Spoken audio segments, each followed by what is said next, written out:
Buenas noches, amigos de Vamos Pueblo, que siempre nos visitan en la página. Estamos en una nueva entrevista hoy día junto a Francisco Maya, el decano del Colegio Regional de Sociólogos de la región Lima. Justo conversando con él decíamos que hay mucha vinculación y a veces se confunde entre qué cosa es Lima Metropolitana y la región Lima. Bueno, hoy día vamos a aclarar esos temas y justo en relación a lo que ha sido el impacto en esta pandemia, cómo nos ha encontrado como región, cuáles han sido esas carencias, pero también cómo se han comportado las autoridades, cómo se ha comportado el pueblo de la región y qué es las tareas todavía pendientes que tenemos para los próximos meses, ¿no? Doctor, bueno, profesor también mío ha sido usted, doctor Paco Maya, ¿cómo está usted? Su saludo para los amigos. Hola, Marco. Sí, Marco, primero para agradecerte la invitación para esta entrevista y esclarecer algunos puntos relacionados al impacto social de la pandemia del coronavirus en nuestra región. Y bueno, un saludo a todos tus seguidores, ¿no? Y felicitarte por este programa que siempre lo estoy siguiendo y realmente es extraordinario la manera como conduce los diversos profesionales, porque te he visto tratar también temas de cultura política a nivel y las felicitaciones del caso por todo este trabajo que vienes realizando.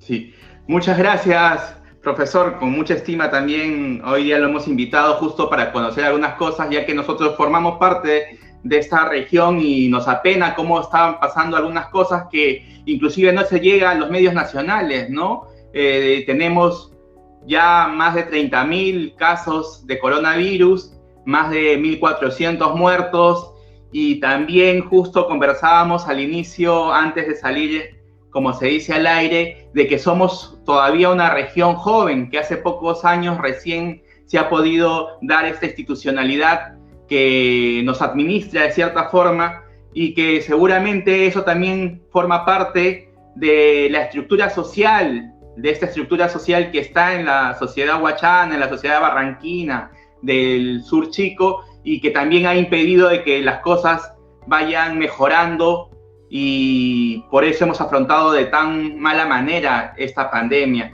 Yo quería preguntarle cómo usted está viendo el comportamiento primero de la gente, ¿no? Esto que ha venido sucediendo y que se han conocido muchos casos, por ejemplo, en el mismo Huacho, donde la gente desacata. La vez pasada hemos salido en la televisión con un matrimonio en el cual había mucha gente participando de él, ¿no? Y sucesivamente es lo que vemos a diario, ¿no? Efectivamente, Marco, efectivamente.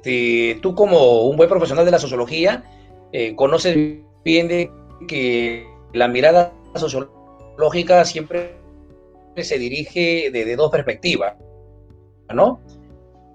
Estudiar la lógica de las estructuras, en la que tiene que ver el accionar del Estado, de los diversos niveles de gobierno, de las organizaciones, de los actores sociales, ¿no? Y que también corresponde a una mirada sociológica para poder entender el comportamiento, las actitudes de los actores sociales. Y justamente esa mirada micro de los actores sociales es la que a nosotros los sociólogos nos permite entender de mejor manera el comportamiento de la población, en este caso de nuestra región, y específicamente aquí en Huacho, donde estamos nosotros ubicados como sede principal de la región Lima Provincia, ¿no? Y entender pues que muchas veces el comportamiento no va de la mano con lo que se espera de la población, ¿no?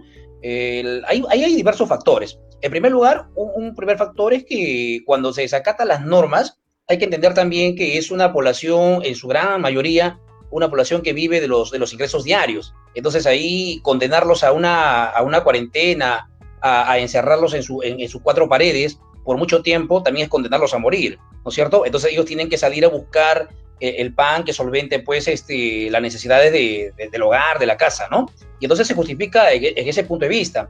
Pero también tenemos los otros tipos de comportamientos un tanto ya irresponsables, fuera de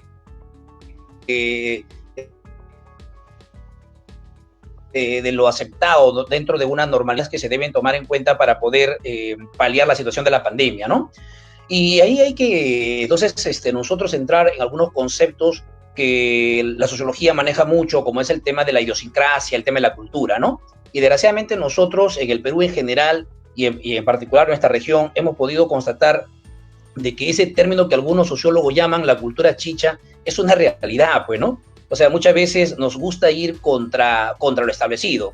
Una suerte de dime de qué se trata para oponerme, ¿no? Entonces, cuando se establece una medida, hay muchos todavía se oponen a ello, van contra ello y ocasiona todo este tipo de problemas que ha llevado a que aumenten el número de casos en la población. Pero ahí también hay que entender desde el punto de vista social que las conductas de este tipo también reflejan las crisis de algunas instituciones del Estado, ¿no? Por ejemplo, la familia es una institución y es la institución fundamental, la misma norma general de la Constitución Política lo establece, ¿no? Como célula básica de la sociedad. Y hace mucho tiempo que la familia como institución ha entrado en crisis, pues así que hay que reconocerlo. Creo que y eso es consecuencia también de una cadena de hechos estructurales que no se han sabido manejar con anticipación en los temas educativos, en los temas de los medios informativos, ¿no? Para fortalecer la institución llamada familia. Cuando vemos jóvenes que, por ejemplo, asisten a fiestas clandestinas, las llamadas fiestas COVID, como le llaman otros, ¿no? Estamos viendo ahí no solamente la responsabilidad de los jóvenes, sino también en la crisis de la institución llamada familia, ¿no? Porque esos jóvenes, detrás de esos jóvenes hay una familia. Y entonces, ¿dónde está esa familia que permiten la salida de estos jóvenes en esos horarios, en esas fiestas, que justamente en una situación como la que vivimos debe estar prohibido, ¿no? Pero también, por otro lado, la crisis de algunas instituciones que permiten, en algunos casos uno se pregunta, ¿no? Oye, ¿quién autorizó estas fiestas? O sea, nadie tuvo conocimiento de ello. O sea, ¿dónde están también las instituciones públicas, las instituciones del Estado que tienen que ver con la organización de algún tipo de reuniones sociales, ¿no? O sea, ahí hay entonces varios elementos a tomar en cuenta. Vuelvo para resumir un poco. Es un poco también la idiosincrasia nuestra, en la cual las relaciones sociales en nosotros es una cuestión casi permanente. Incluso la famosa frase peruana que se ha acuñado en los últimos tiempos de que es viernes y el cuerpo lo sabe, ¿no? Una frase muy popular en los jóvenes, en la que ya llega viernes y se están preparando para la fiesta.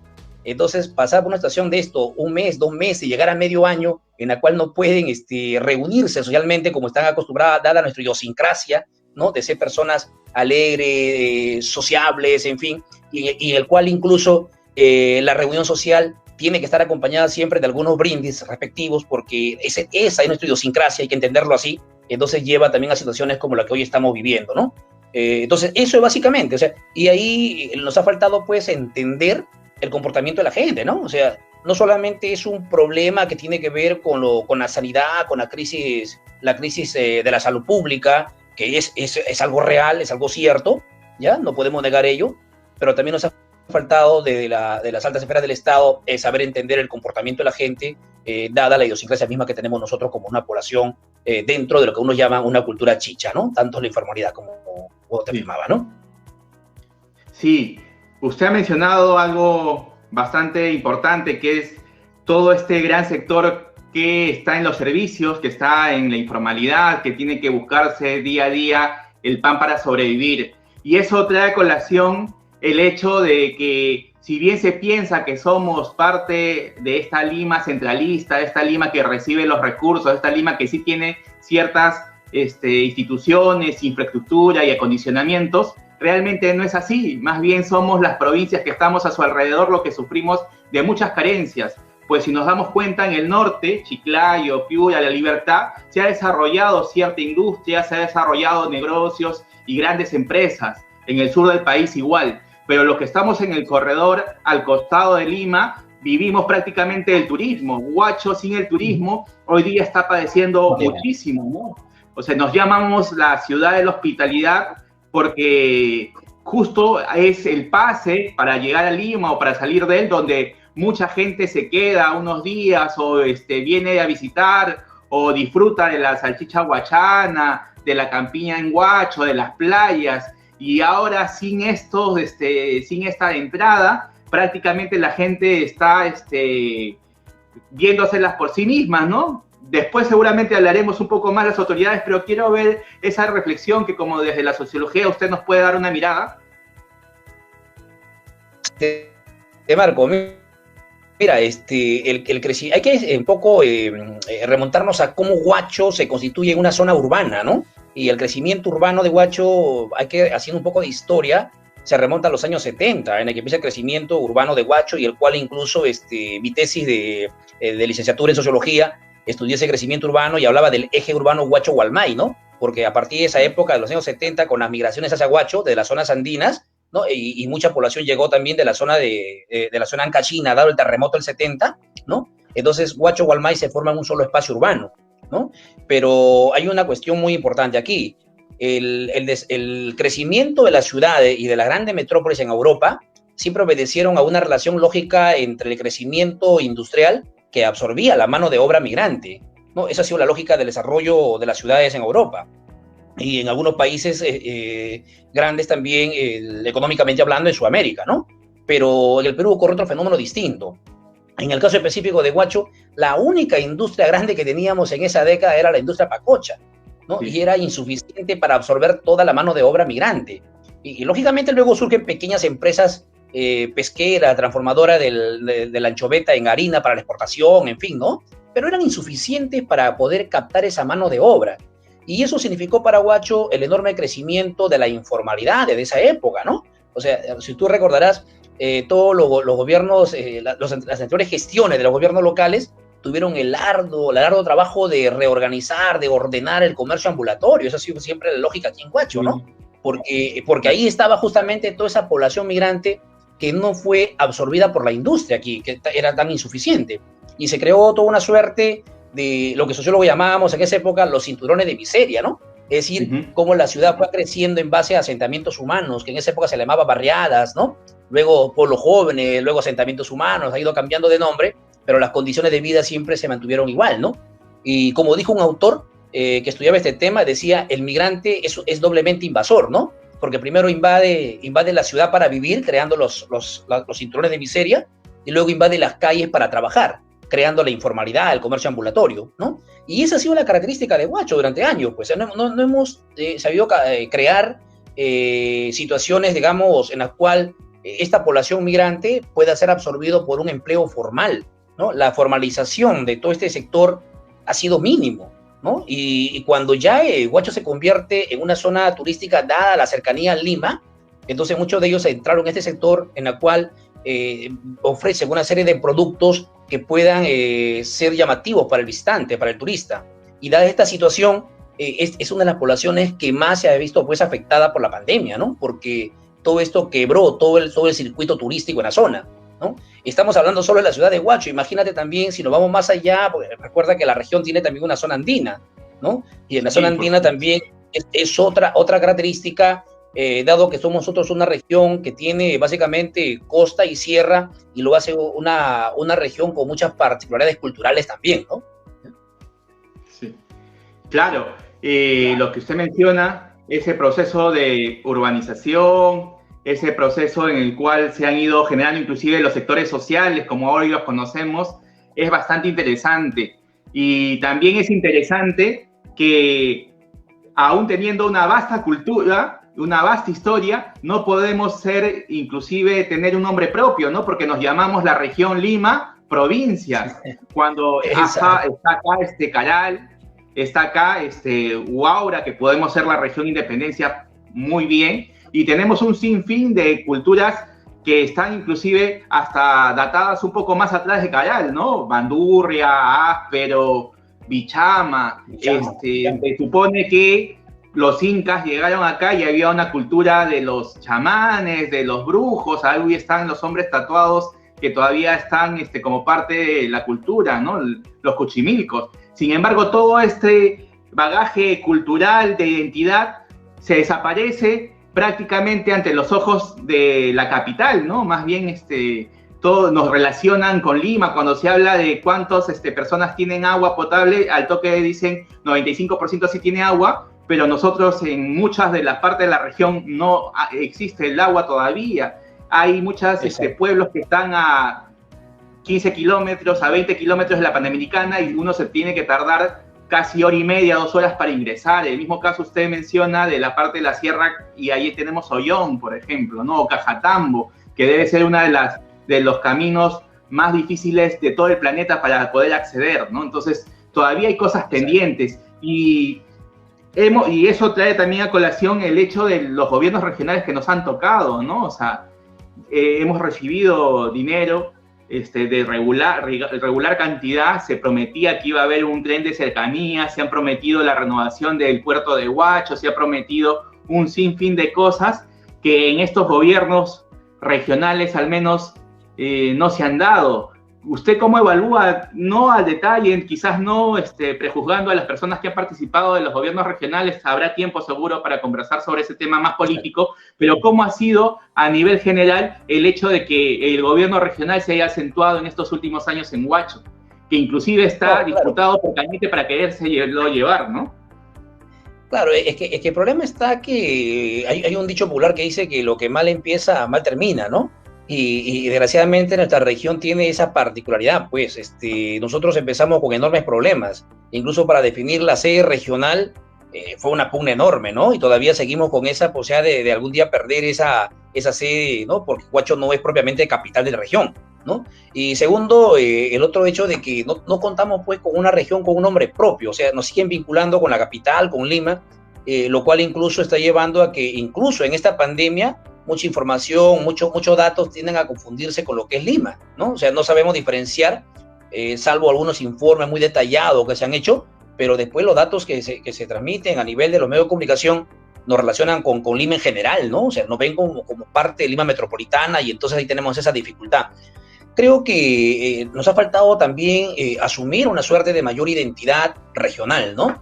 En una conferencia anterior yo hablaba de que en el Perú existen identidades regionales muy fuertes, pero que desgraciadamente esas identidades regionales muy fuertes, cuando suman, no llegan a sumar una identidad cultural nacional fuerte, ¿no? O sea, no hay una identificación de lo peruano como tal, ¿no? Por ejemplo, los arequipeños tienen una identidad regional muy fuerte, ¿no? Se creen incluso otra república, el caso de los cusqueños, el ombligo del mundo, en fin, ¿no? Y eso es bueno, ¿no? Eso es bueno porque fortalece, pues, el aceptar e identificarse con lo suyo.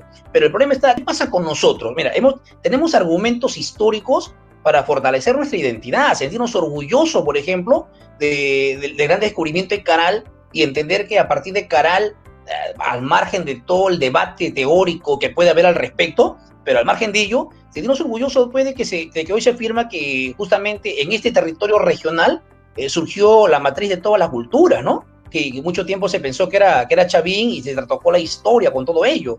Y si no se quiere Caral, por último, porque está en Supe y Huacho quiere la primacía de ello, bueno, pues tenemos también otros elementos como Bandurria, como Bichama mucho más cerca, si quieres, ¿no? Pero tampoco aprovechamos ello, ¿no? Entonces, hay un déficit en cuanto a la construcción y fortalecimiento mismo de la identidad regional. Y ahí creo que el tema educativo es fundamental, pues, ¿no? Entonces, a nivel de los gobiernos regionales, la política en sí, y tú lo sabes bien, Marco, tú eres experto en el tema, desgraciadamente muchas veces se juega en función al tema de la coyuntura, ¿no? Y cuando tú quieres apostar por un verdadero cambio en una sociedad, tienes que apuntar a temas estructurales. Y desgraciadamente en la política lo que se evalúa son lo que se consigue a corto plazo.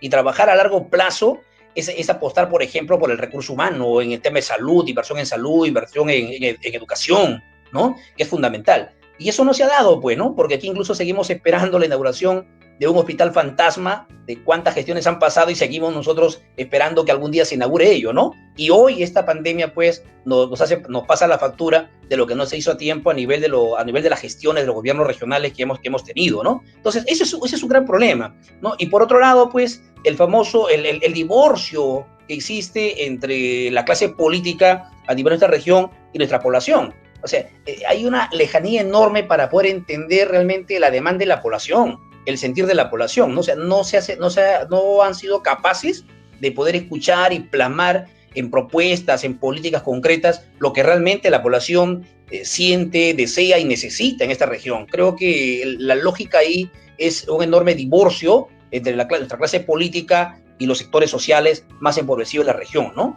Y por otro lado, nos falta pues un trabajo pendiente que tenemos, que es el de fortalecer nuestra identidad regional.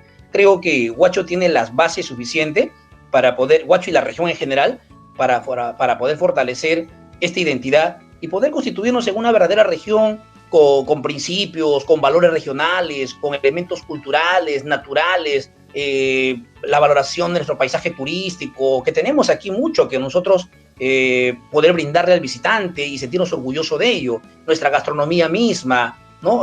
Ofrecer, muchas veces preguntamos a los huachanos, oye, ¿te gusta la sopa huachana? Y muchos dicen, ¿qué es eso, no? O sea, ni siquiera conocen un plato que es típico de nuestra localidad, ¿no? O sea, y eso ya es el colmo. Entonces, imagínate, esas cosas nos faltan y hay que trabajarlo ello, pues, en el tema, en el espacio educativo, en lo diverso, tanto formal como informal, ¿no? O sea, no solamente la escuela juega ese rol. Creo que la televisión y los medios alternativos como el que tú tienes a través de este programa tienen que jugársela también por ir fortaleciendo esa identidad regional que tanta falta nos hace, ¿no?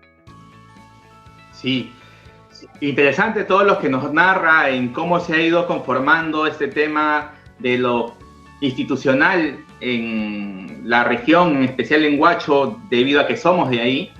Pero también hay que recordar algunas cositas, por ejemplo, que se decía mucho de que Huacho era bastión del APRE en su momento.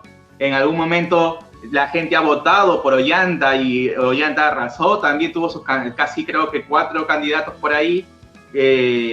Y después el fujimorismo también ha ganado en las últimas elecciones de 2016 y ahora esto que parecía anecdótico, que la gente decía por suerte se ha ganado el FREPAD, termina ganando las elecciones, ¿no? Y no creo que el FREPAD represente a la mayoría de huachanos, ¿no? No, de ninguna manera. No, lo que pasa, bueno, pues aquí el FREPAP es una suerte, digamos, de negación, de rechazo a la clase política tradicional de parte de los electores, ¿no? O sea, si tú conversas con muchos jóvenes que votaron por los candidatos de FREPAP, ¿qué opinan ellos? Dicen, bueno, no pensábamos que iban a ganar. O sea, apostamos por aquello como una suerte, digamos, de negación, de rechazo, de decir ya basta, de todo ello, ¿no? O sea, eso es lo característico del poblador peruano. O sea, nosotros a nivel de las elecciones generales siempre decimos vamos a votar por el mal menor. Y estamos años y años en esa situación. Y es que no encontramos también propuestas concretas, reales, que nos permitan pues tomar una posición frente a una realidad con tantos problemas como tenemos en el Perú, ¿no? Y a nivel regional eso no es la excepción, pues, ¿no? Aparte de ello que la juventud, las nuevas generaciones también muestran pues una suerte de apatía política, ¿no? O sea, hay que ser claro también en ello. Entonces, es fácil recibir el mensaje inmediato, el mensaje corto, el mensaje de cosas puntuales en cuanto a obras o, en fin, algún discurso muy simple que están incluso aparentemente sacudidos de cualquier tipo de ideología y eso pega en los jóvenes, ¿no? Porque hay una suerte, digamos, de apatía política, de interés político, y eso se repite constantemente. Y el otro gran problema en el aspecto político es también pues la amnesia política que sufrimos nosotros, ¿no? O sea, las generaciones más antiguas rápidamente olvidamos los errores cometidos en el pasado y volvemos a presentar a los mismos candidatos como los grandes salvadores de la patria. Eso históricamente siempre ha existido en el Perú, ¿no? Y ese es el gran problema nuestro, ¿no? O sea, la apatía, la amnesia política, el desinterés por la política, desgraciadamente nos pasa también muchas veces la factura, ¿no? Sí. Justo algo interesante de lo que usted dice sobre esto de la memoria política y de las generaciones en todo caso, pareciera que fueran los mismos, pareciera que entre Mufarech, Alvarado, Nelson Chuy son los únicos que deben ser los líderes que representen a la región. Inclusive la gente dijo basta ya de los mismos y votó por Chavarría, el ingeniero Chavarría, que es mayor que ellos inclusive. O sea, no era como que un espíritu de renovación, sino era un espíritu ya que importa con tal que no sean los otros, ¿no? Usted que ha sido formador tanto en la universidad y en el colegio, ¿ve a una nueva generación de políticos que puedan realmente conducir a la región dentro de los próximos años? Mira, Marco, yo te soy sincero, yo tengo mucha fe en la juventud, ¿ya? Yo confío mucho en los jóvenes. Si bien es cierto, hace un instante te decía que hay un gran desinterés y un amplio sector de la juventud por la política, pero felizmente también lo hay y tú eres uno de ellos, ¿eh? Y lo digo aquí públicamente, gente que de las juventudes a nivel de región que muestran un gran compromiso por el cambio, un gran compromiso por ingresar a la política como una forma, digamos, de buscar mejoras para la sociedad. Y hay muchos en ese caso. Creo que, por ejemplo, en la universidad hay líderes juveniles que muestran ese tipo de actitudes. Hace poco también, aquí a nivel del colegio regional, encontré por ahí una vertiente en las redes sociales que era una suerte, digamos, de rechazo a mi actual gestión, ¿no? Y a mí me alegra eso, ¿eh? O sea, no lo toma mal tampoco, porque me demuestra que hay un compromiso, hay un interés, ¿no? O sea, cuando se dice el decano Francisco Maya en el Colegio de Sociólogos, no está haciendo tales cosas y propone cosas, y digo, qué bien, ¿no? A mí hay que convocarlo, me parece bien, porque y justamente nace de un grupo de jóvenes. Y yo creo que eso es importante, porque está mostrando que justamente no hay indiferencia por los problemas sociales. Al contrario, está mostrando una suerte de interés y de compromiso por participar en algunos espacios para poder cambiar toda esta situación que estamos viviendo. Te repito, yo tengo mucha fe en los jóvenes y pienso que sí, hay una generación que viene y que podría asumir nuevos compromisos. Hay que procurar nomás que no ocurra lo que muchas veces ha pasado, ¿no? Que se contagian de los viejos vicios. Eso hay que buscar la forma, y creo que eso se puede lograr cuando estos jóvenes asumen también una ideología y un trabajo partidario. Creo que eso es sumamente importante. O sea, lo ideológico y lo partidario, aún cuando no aceptemos esa propuesta, pero es fundamental, porque no hay democracia sin partidos políticos y no hay partidos sin doctrina y sin ideología, ¿no? Eso es fundamental. Gracias por la venia que nos ha dado a nosotros también. Bueno, hemos conversado ya del tema cultural, hemos hablado de los gobiernos regionales, de estos sectores sociales que están emergiendo, también de un poco de historia política. Vamos a lo del colegio, ¿cómo están las cosas por ahí? Usted es un sociólogo joven, pero que con mucha experiencia en el colegio, como lo conocemos, y también en las universidades que ha dictado. ¿Cómo va la gestión por ahí?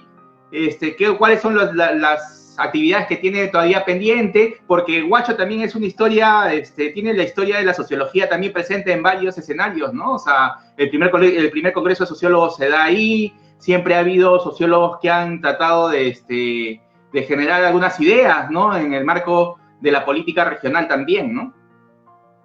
Mira, tú lo has dicho muy bien, esa frase de que justamente Huacho es el escenario de muchos acontecimientos históricos muy importantes, ¿no?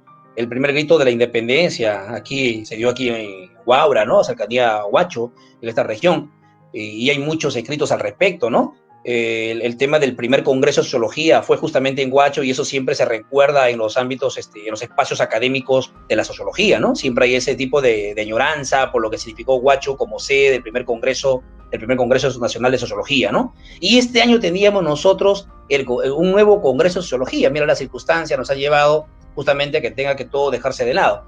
Y ese congreso de sociología iba a tener como bandera justamente el tema del bicentenario, ¿no? Cómo nos preparamos justamente para lo que viene el próximo año y todo ese tema que ya estaba encaminado, ¿no? Bueno, a nivel de nosotros el tema también del Colegio Regional de Sociólogos Lima Provincia surgió aquí en nuestra ciudad de Huacho como una cuestión de necesidad, porque tiene que ver también nuevamente con el tema de que nosotros, las provincias del departamento de Lima, siempre pertenecíamos como colegiado, pertenecíamos a la región de Lima-Callao, ¿no? Y Lima-Callao tiene pues otras características, ¿no? O sea, no podemos nosotros entender de que la problemática de las localidades que están en esta parte de Lima, ¿no? Las provincias, tengan las mismas características de lo que es Lima-Callao, ¿no? O sea, es completamente diferente. Hay otra problemática, otros actores involucrados, hay que entender todo ello, ¿no? Entonces tomamos la decisión de nosotros de constituirnos como Colegio Regional de Sociólogos Lima Provincia, separándonos de Lima-Callao, y a partir de ese momento asumimos un reto enorme, ¿no? Con nuestros altibajos, con todas nuestras dificultades que tuvimos que afrontar al comienzo, pero ahí avanzamos. Y una de las personas que contribuyó mucho en la formación, en la consolidación del Colegio Regional de Sociólogos Lima Provincia, fue el maestro César Samanamú, ¿no? Que en paz descanse, ¿no? Sí. Y contábamos también en esa época para fortalecer el colegio con el apoyo del director de escuela, en esa época director de escuela, Wilfredo Brito, ¿no? Que también de en paz descanse, mira, que nos ha dejado también este año, ¿no? Entonces, creo que va a haber un momento en el cual el colegio, como colectivo de profesionales de la sociología, va a tener que rendir homenaje pues a estos profesores que realmente cumplieron un papel importante para consolidarnos como colegio profesional, ¿no? En cuanto a las actividades que nosotros estamos realizando y que nos vienen para este año, mira, a través de tu programa, yo quiero decirles de que el Colegio Regional de Sociólogos Lima Provincias nunca estuvo ausente en toda esta coyuntura de la pandemia, ¿eh? Hay muchos que creen que nosotros brillamos por nuestra ausencia. Nos hubiese gustado tener un mayor compromiso a través de los representantes de los diferentes colegios profesionales. ¿Ya? Muchas veces convocamos a reuniones, vimos la forma de fortalecernos como colegios profesionales regionales con los demás, ¿no? Los demás colegios profesionales que existen aquí en la región, pero desgraciadamente no se pudo consolidar como ha ocurrido en otras regiones, ¿sí? Pero como colegio profesional de sociología, de manera específica, y muchos que nos siguen son conscientes de ello, hemos estado permanentemente en diferentes eventos a través de conferencias, entrevistas, charlas, ¿no? Conversatorios, para poder transmitir a la población la perspectiva sociológica de esta pandemia, ¿no? Porque para muchos es muy difícil de poder entender cuál es el mensaje y la perspectiva sociológica, ¿no? Muchos creen que el problema de la pandemia solo tiene que ver con una cuestión sanitaria, ¿sí? Y con una cuestión policial y militar si la gente no cumple con la, ¿no? con la cuarentena. O sea, esa ha sido la mirada en todos estos meses, ¿no? Y se olvida que cuando un problema de salud como una pandemia adquiere esta magnitud, justamente se convierte en un hecho social, ¿no? O como decía un sociólogo, en una totalidad social, ¿no? Y eso ya nos corresponde a nosotros poder analizarlo para poder entender el comportamiento de los actores sociales, la lógica de la estructura misma, cómo funcionan, y en fin, ¿no? Poder dar algunos puntos de vista, colaborar con un granito de arena de nuestro campo profesional para poder salir de esta situación. Eso hemos pretendido durante todo este periodo nosotros. Creo que tú siempre nos sigues también como parte de este colectivo de profesionales y has podido ver de que constantemente hemos estado participando en diferentes eventos, transmitiendo la perspectiva de la sociología para entender esta coyuntura, ¿no? Eso por un lado. Pero por otro lado, toda vez que se trata de un colegio de profesionales y cuyo objetivo es siempre capacitar, actualizar a sus profesionales en el campo mismo de la sociología, se ha desarrollado diferentes cursos, talleres, eventos, conferencias sobre temas de interés para la sociología, ¿no? Temas que tienen que ver con algunas teorías sociológicas, temas que tienen que ver con algunos recursos que hoy son importantísimos para entender el mundo contemporáneo, como por ejemplo el manejo adecuado del agua como recurso básico en la sociedad, ¿no? Y en fin, o sea, estamos permanentemente nosotros hablando del tema, impartiendo aquellos elementos que son parte del análisis sociológico de la coyuntura, pero también capacitando permanentemente a nuestro colectivo de profesionales, ¿no? Creo que nosotros hemos estado a la altura de las circunstancias y esto ha servido, y esto lo dije hace poco en una conferencia a nivel de los decanos regionales de sociología, y hoy lo vuelvo a decir aquí en tu programa para que la gente tenga conocimiento. Mira, nosotros tenemos ya 2 campos ganados dentro de la sociología en esta lucha contra la pandemia del COVID-19, ¿no? Por un lado tenemos a Marco Antonio Alvarado Bernal, sociólogo, ¿no? Tú lo conoces, que está participando pues de este comando, ¿no? COVID en la provincia, aportando desde el punto de vista de la sociología. Con él conversamos permanentemente y me dice, mira, estoy sugiriendo este tipo de estrategias, ¿qué te parece? Y estamos avanzando.